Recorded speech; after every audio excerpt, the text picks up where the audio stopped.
Brothers and sisters, Eucharistic communion challenges us to get out of our comfort zones,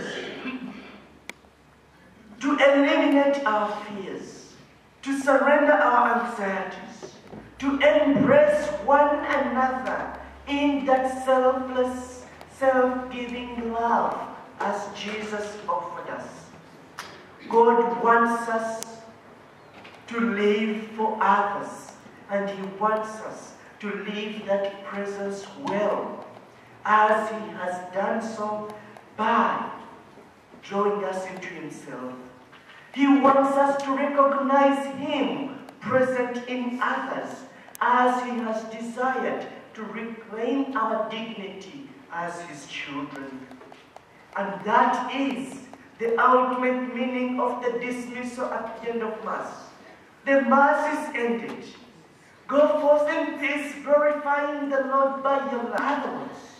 For God, who has given you that gift, go forth and share that gift with others, as the disciples did.